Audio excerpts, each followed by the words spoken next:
What's up, everybody? Welcome back to Six Cars, and it's a great day to go and check out some very cool cars. The sun is in the sky, it's early October, the weather's perfect.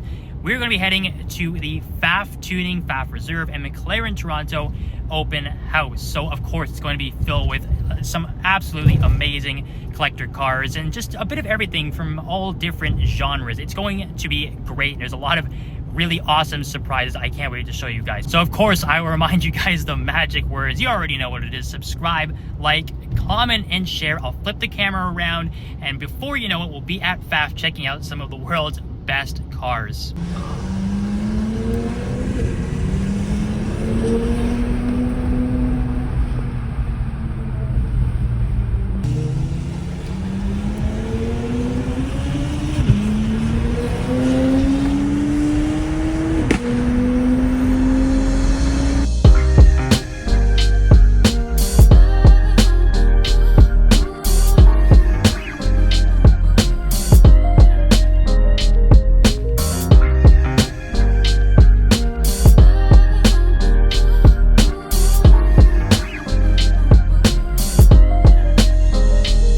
Okay, so we're inside the shop here at Pfaff Tuning. The lineup here is incredible. I am at the back of the cars because obviously, as you can see, there's quite a few crowds here at the front, but at the back we can get a much better look. We'll start off with a Singer 911 DLS. Now, obviously, this is the peak of all of the Restomod Singer Porsches, and I think one of the coolest things about this, obviously, a lot of carbon fiber internally, but the engine is obviously from a modern 911, and it's done in development with Williams. You can see it's the new 4-liter flat 6 on there, all finished in carbon fiber. It looks like a classic 911 with obviously modern parts, but this is basically a race car underneath. It's absolutely incredible. And if I take you to the front here, you can obviously see a lot of details inside. There's so much work goes into this. So these trade for about $1 million new. They sell, I think they were selling for about $2 million back in Monterey Car Week, and now you can obviously see why. There's so much detail that goes into these cars, so much work, so many hours. It's absolutely amazing. And over here we have something incredibly rare. Obviously the back end is off. It's on the floor here, a Spyker C8. But once again, being able to see these cars up close, seeing the underpinnings and the engines, incredibly special. And obviously you can see the transmission hanging right out, the exhaust. And my favorite part about these Spykers is obviously the interior. The steering wheel is basically, looks like it's out of a cruise ship. It's so cool. You've got all these little dials and the switches and the gauges. It's just a very interesting looking car. And once again, being able to get up close to them and see them in so much detail is very special. We have the granddaddy, in my opinion, of all the Ferraris, the F40. Many times on the channel, I have said that this is by far the best Ferrari ever built, and I will always stand by that. It's just, I mean, look at the design, guys. We'll switch around to the front later on to get a better look at it, but nothing has trumped this, in my opinion, ever since it was released in the late 80s. And beside it, we obviously have an incredibly iconic Porsche as well, the Carrera GT, one of the best sounding cars ever built. And I don't know, maybe we'll hear this start up. I'm not really sure what the plan is here, if they're going to start up any of these cars or if they're just on display. But that V10 is absolutely glorious. They're going up in price every single day, always skyrocketing. And beside that, yet another V10. Once again, one of the best sounding cars. We do have an LFA, and I want to show this one off in a little bit more detail, but you can see down here, this one is a little bit different. It does have different wheels. These are actually from the Nürburgring edition, which is a 1 of 50 version of the LFA. Usually you would see that one with the fixed GT wing instead of the active aero, but this one is the standard LFA with the upgraded LFA Nürburgring wheels. And the iconic cars do not stop in this row. We also have one of the best known Porsches, aside from the Carrera GT, the 959. I think this was one we saw very recently, actually, back at that PTN meet. Unless there was another red one. I know there's 2 red ones here in Toronto, but either way, always good to see that. And it's sitting right underneath a very nice 930 turbo as well. But the 959, always good to see. And then there we go, shift over, a front look at the LFA. And my goodness, the Nürburgring wheels look so cool on this. I've never actually seen a standard LFA with Nürburgring wheels before, so obviously very unique. And there is that iconic V10 that is sitting under the hood. Just one of the best sounding cars ever made. If you guys didn't know, the exhaust on the LFA was done in partnership with Yamaha's music division.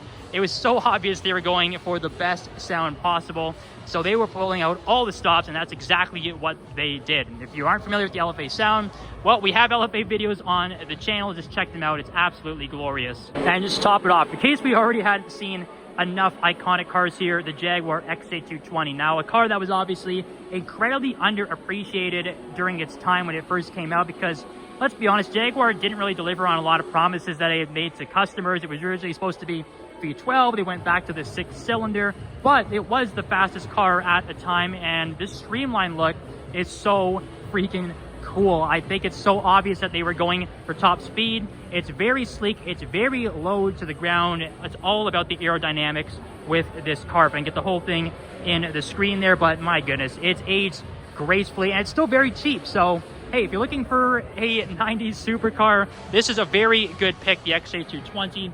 And over here, we do have the Novatec 812 and Largo. Now, car we did see back at Drive Fest. There were a lot of crowds around. It's just kind of tough to see. It's still tough to see with the lift, unfortunately, but obviously you can see a lot of differences to the standard 812. All of these carbon fiber bits have been added to it. This one does have some special Novatec wheels as well. And I did mention back at Drive Fest that this is much simpler looking than the F12 and Largo, but I think it really works out. The back end is actually kind of reminiscent of the 812 Competizione, how it just slits down the side here. It's such a good looking car. And obviously, if it starts up, the Novatec exhaust is incredible with that V12. Yeah, we do have ropes in front of the cars. This is why I took you guys to the back first, but have a quick look at the front of the Singer 911 DLS. And you can obviously see very different looking compared to the standard Singer Classic Study. This one is obviously a wide body. It's a much more extreme car going for all-out performance. Beside it, there's the front of the Spyker. It's such a cool looking car. You hardly ever see these. You can only imagine there's only a couple really in all of Canada, so great to see that here. And you can see little bits of it here as well. I just love these gauges that they've got displayed on the table here. A lot of great craftsmanship behind these cars. And as always, I promised you guys the front of the F40. Once again, the best Ferrari ever made. Never gets old. I don't care if I see all 1,200 and change however many F40s were ever built.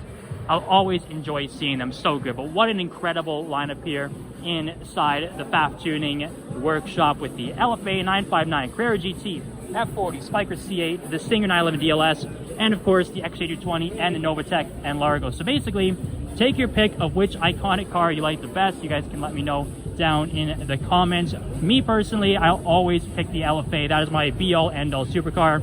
And once again, to see it with the Nürburgring Edition wheels, very unique and something I've never personally seen before. Wow, you can't really go wrong though, guys.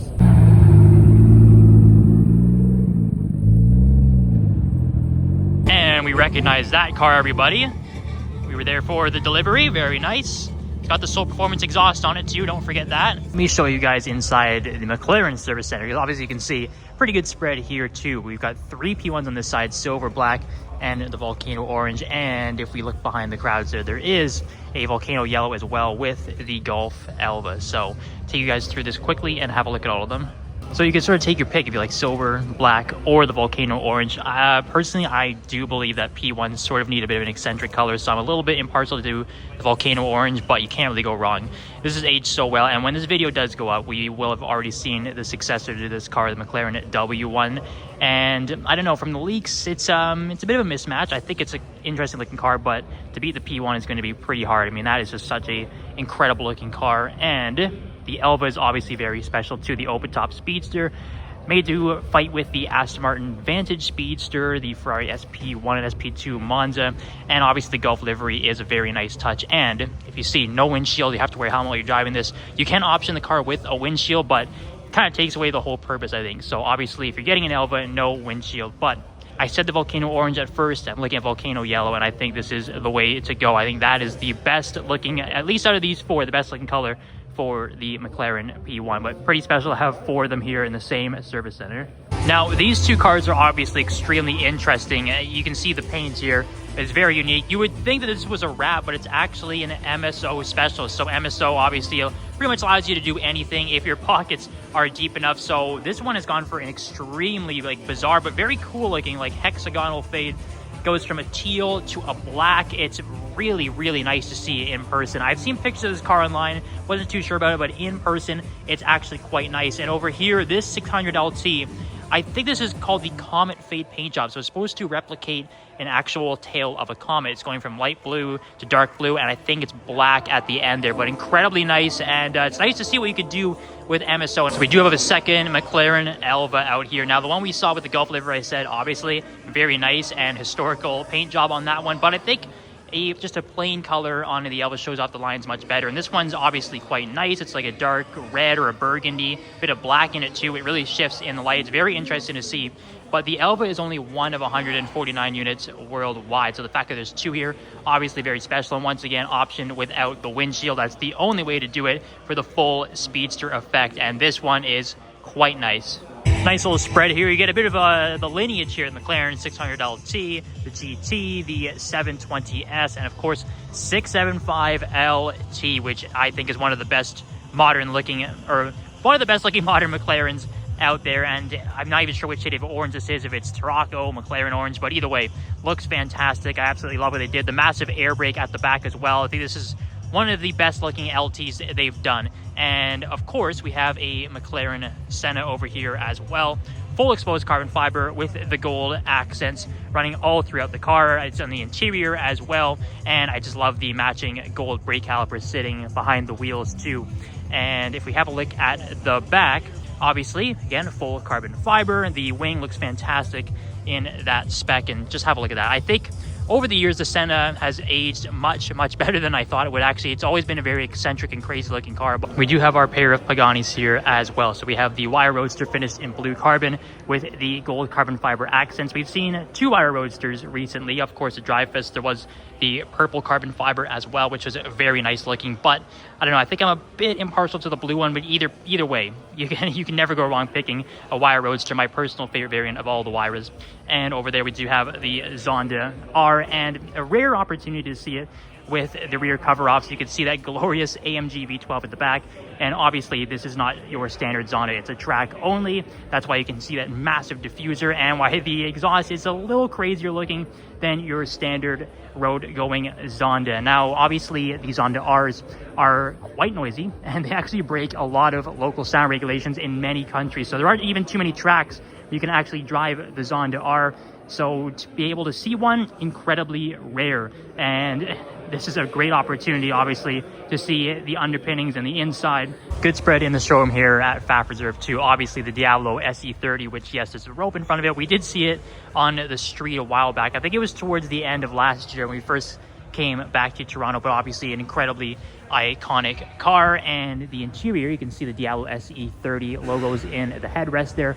Quite nice. And the SE30 purple, obviously, it's such a good looking paint job, and you can see the differences between a regular Diablo and the SE30. Obviously different bumpers, and of course the paint job, as I mentioned, iconic. That is a gated manual Murcielago as well. We see a nice blue F12. There's an SLR back there and a 48 Pistas. So a bit of a eclectic mix, something really for everybody.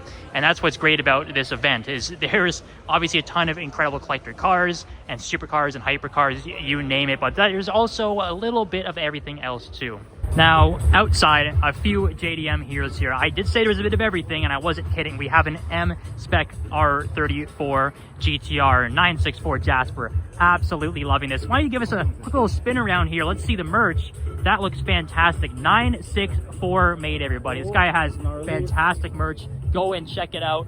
But my goodness, an M-Spec R34 GTR. This is just absolutely lovely to see. You can obviously see it's a bit different from your standard R34, and this one does have some mods to it as well. It looks like it's got the Z-Tune hood. Obviously you can see that massive intake, and a cool thing about the Z-Tunes as well, the fenders just point out a little bit in front of those side mirrors. It's a great look to the car, and I think the M-Spec actually goes for a little bit more like comfort spec inside. I think there's some different options compared to the V-Spec, but either way, my goodness, R34 GTR is always great to see, and a special M spec at that. There's even a, I want to say that's the first gen pre-facelift, pre any of the many facelifts they've done, R35 GTR bone stock. It's so rare to see these though these days. And there's an R32 GTR as well, my personal favorite gen. Looks like this one is a bit more of a racer. It's a little bit more of worn condition, I would say, but it looks fantastic. It's got the Anki RPF1s on there. You can never go wrong with that wheel choice. And yeah, as I was guessing, it's got it in the back. It's got the roll cage too. There's a reason why it's not as in minty condition as the R34. This one definitely gets used though, and that's always great to see. There we go, guys. We've got a 911 ST as well. Probably the rawest of all the modern 911s, I would have to say, because it's essentially a GT3 RS with a manual gearbox. Now, obviously, the main thing you'll notice is, well, we don't have that massive DRS wing at the back. So this is basically a touring version of the RS. You can see even the front fenders here, still very much like the GT3 RS, where you have the cut just behind the tires, which is quite a nice touch. But inside, you can see through the tints there, it is a manual gearbox. So very, very cool car, and you hardly ever see these really. There's not too many of them. I'm not sure how limited the production is, but this one's quite nice. Obviously, you can see it's got a bit of a Gulf livery to it, an understated one at that. It's got the baby blue, and it's got just the orange Porsche accented writing with the Gumball Racing sticker on the side. But a lovely car you hardly ever see, and I'm sure there'll be more delivered, but quite rare. So great to see that. And there's a huge lineup of Porsches here, obviously. But behind that, this is what's really caught my eye, is the Ferrari 599. Now, it's just the base GTB. However, in terms of Ferrari designs, I think this one is the best out of all of the modern GT V12. So I'm talking about the 612, the F12, the 812, and of course the 599. This one will always have my heart as the top dog. I think just this sleek design to this car is just iconic. I don't really think they've matched it ever since. So 599, absolute winner for me.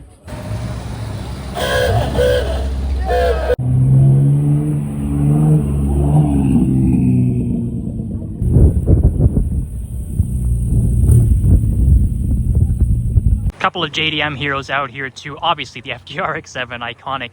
A bit of work done to it, which is looking very nice. I'm not really sure what the front bumper is. It does kind of look like the Mazda Speed A-Spec though. It's a nice touch. The work wheels, obviously quite nice as well. Can't really go wrong with an FD, such a good car. Behind it, I love this GTR. It's slammed to the ground. I can only imagine it's on air ride, 80V1 wheels. What obviously really stood out to me is the BRE Racing livery, Brock Racing Enterprises, very iconic Nissan racing team. They were very prominent back in the late 60s and the 70s with Datsun 240Zs and other fair ladies as well. I think Skyline GTRs too, or Datsun 510s. But if we go to the back, obviously big GT wing and Krapovich exhaust. But what really caught my attention back here is the Alpha 12 badge. So this obviously got a ton of tuning done to it. I would assume it is north of 1,000 horsepower. There are different brackets with Alpha that you can get, but I think Alpha 12 is pretty high up the ranks. And everywhere you look here at the Pfaff Open House, great cars. We have a beautiful Ferrari 512, a little bit different from the Testarossa, just subtle differences with the bumpers, but great looking car. A really nice 355 Spider in blue on tan interior. This is like a very 90s vibe to it. Absolutely lovely. One of the best looking Ferraris in my opinion. Great looking Lotus Esprit. We've got an E30. Nice collection of 964s as well, but there is a lovely 964 turbo over here that has less of a crowd around it, so let's take a second to appreciate that. My favorite of the air-cooled generation is always going to be the 964. I don't know, I think this is just the peak of the classic 911 design for me, and that's never really changed my opinion over the years. 993 and 930 is obviously great. You can't really go wrong, but for 6 cars, it's always going to be the 964. And here's an Aventador SV. Now, we see so many SVJs these days. It's actually almost nicer to see the standard, the first gen Aventador SV, because it looks so fantastic. And if you'll notice, this is a bit different. It's got, I think it's called the high downforce wing, but it does have the modern ALA aero on it from Lamborghini. And you can see down on the sides here, the side skirts are different. That is from Novatec. I think the carbon fiber accents on the side intake as well. Also Novatec. and that is a Capristo exhaust. So hopefully we'll get to hear this one leaving and starting up, maybe doing a bit of revving as well. It should sound very, very good, but obviously finished in orange as well. Once again, I think Lamborghinis, you gotta do a crazy color. It's the best way to appreciate them because they are obviously very crazy cars. And look, we have got another customer. Senna has showed up, obviously attracting a massive crowd. As the day has gone on, a lot more people have shown up, and when you have a 1 of 500 Senna, obviously going to attract a lot of attention, especially when it's parked beside yet another Senna. This one is obviously the fully exposed carbon fiber with the gold accents, and over here we do have silver and red, which is kind of nice. It's almost reminiscent of those old school to me, Vodafone, McLaren, Mercedes F1 cars. So very, very nice spec. I've been wanting to show you guys these two cars for a while, but we had a speaker here the whole time, so now it's kind of died down a little bit. I'll show you two E46 M3 CSLs. Obviously very iconic cars, lightweight, and they have a very special gearbox in there. I think it's sequential. Some BMW heads can definitely confirm with that one, but obviously lightweight. You guys know the CSL DNA, CSL formula. They were never sold here, but the fact that we have two here, obviously they were imported, incredibly rare. So two E46 M3 CSLs, just a great way to cap off this whole event as stuff is starting to roll out and pack up. There goes that nice Ferrari 512 TR. There's looks like a Swift GTI there. I was not expecting to see that.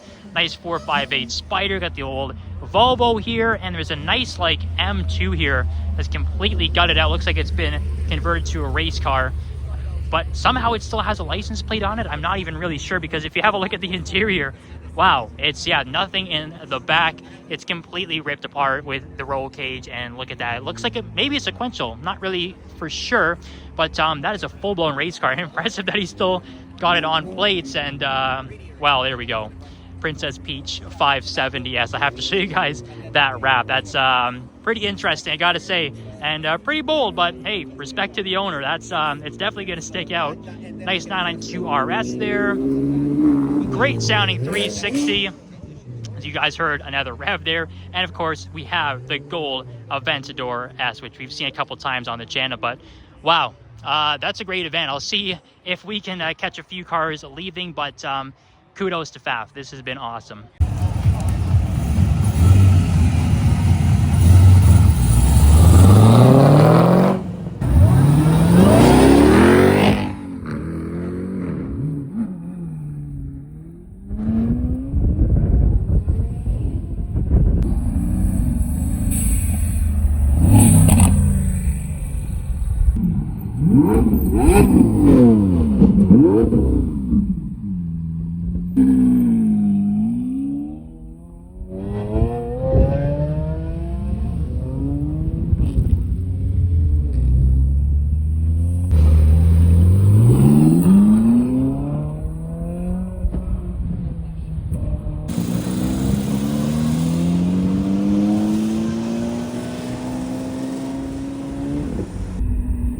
That 911 ST, very nice.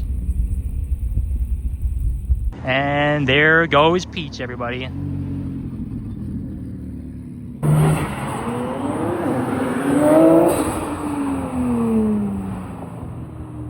Well guys, I think that will pretty much do it for us. We're gonna sign off here, but that was a pretty damn good event considering it's October here in Toronto, and it usually gets pretty cold around this time, but super nice out today. We got extremely lucky with the weather. As you can see, the rain is coming, but it held off for the event. Incredible cars again.